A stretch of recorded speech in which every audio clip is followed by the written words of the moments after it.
The spring floods had come to the world, and as we see on several fronts, when the floodwaters come, you have but two choices. You adapt or you die.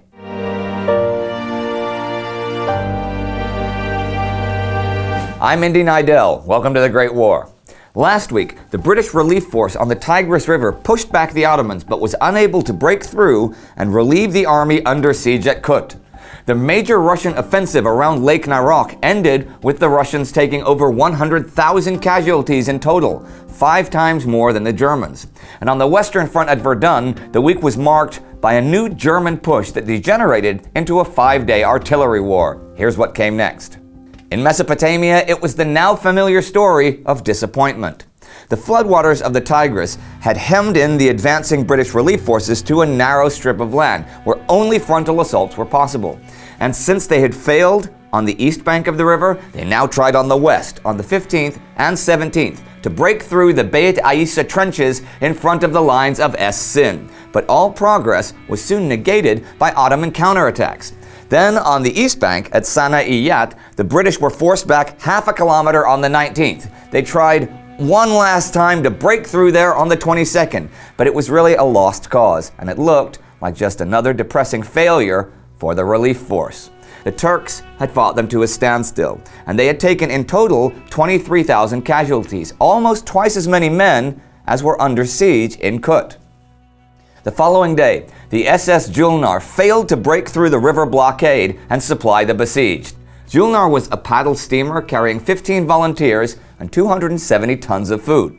Led by Lieutenant Colonel Cowley and Lieutenant H.O.B. Furman, they were caught in the Turkish steel wire river defenses and taken prisoner. Cowley was executed. Furman died in captivity.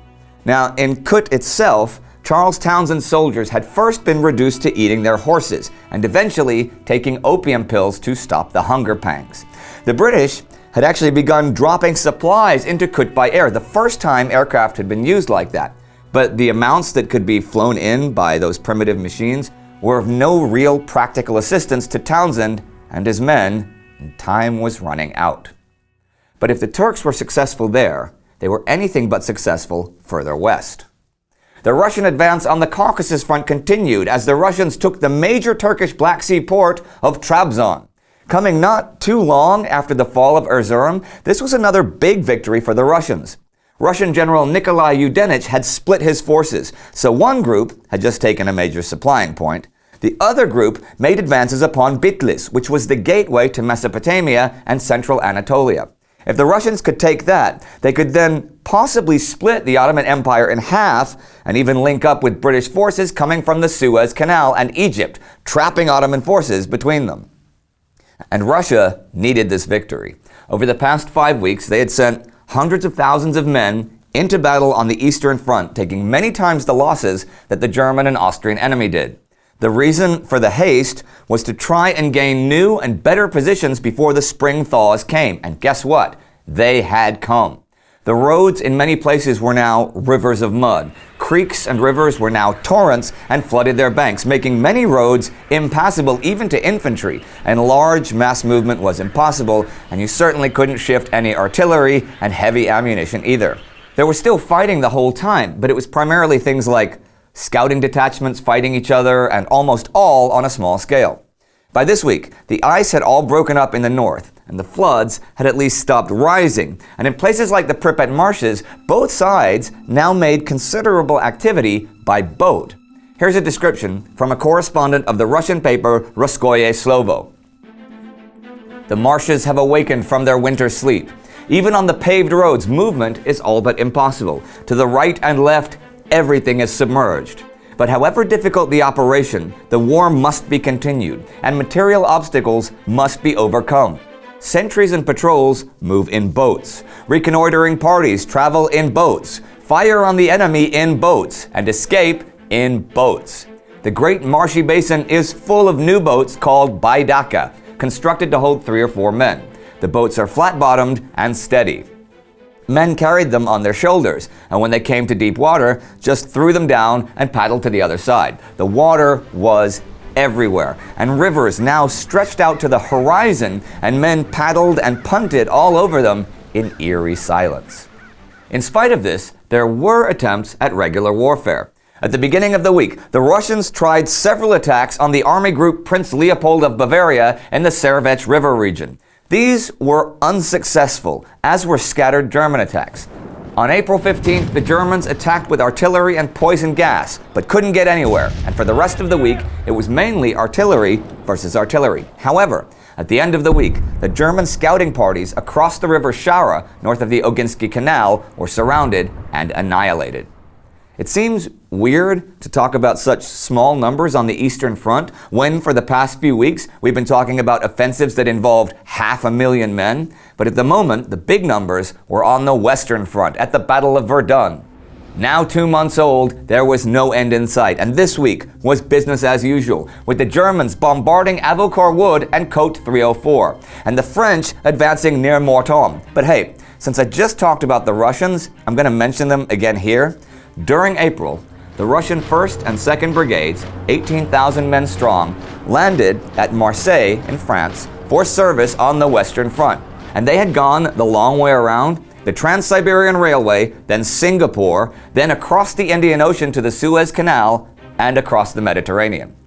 Also in France this week, on the 20th, a special air squadron was formed, built around 180 American citizens who had volunteered to fight Germany.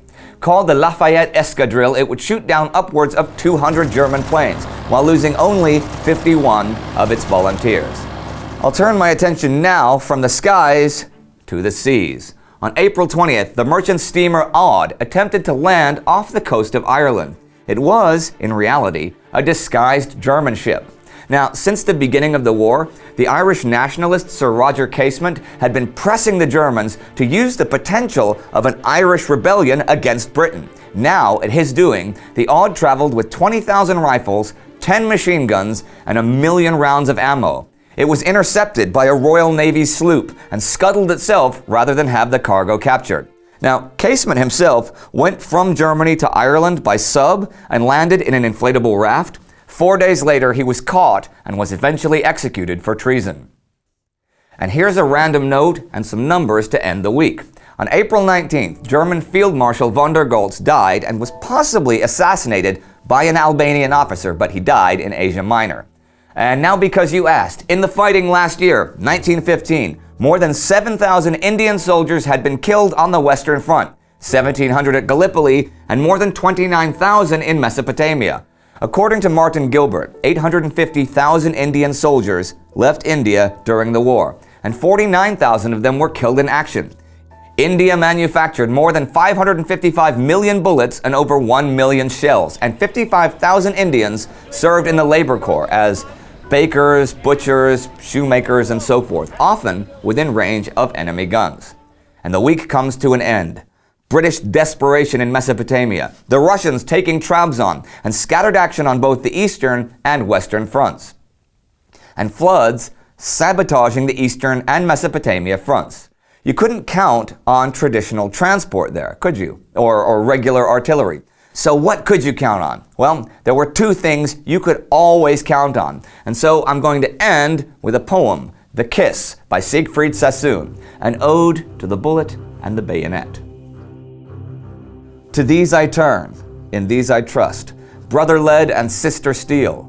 To this blind power I make appeal, I guard her beauty clean from rust. He spins and burns and loves the air, and splits a skull to win my praise. But up the nobly marching days, she glitters naked, cold and fair. Sweet sister, grant your soldier this, that in good fury he may feel the body where he sets his heel, quail from your downward darting kiss. Your two best friends. Poetry was not the only art form used to express what had happened during the war, people's emotions, and, how they felt about things in general. If you're interested in the artwork of World War I, you can check out our special episode about that right here. Our Patreon supporter of the week is Guillermo Hernandez. Great name. Please support our work on Patreon so that we can continue to produce this show and make it ever, ever better. You can also support us by buying our official merchandise and, of course, by letting your history teacher know all about us. See you next time.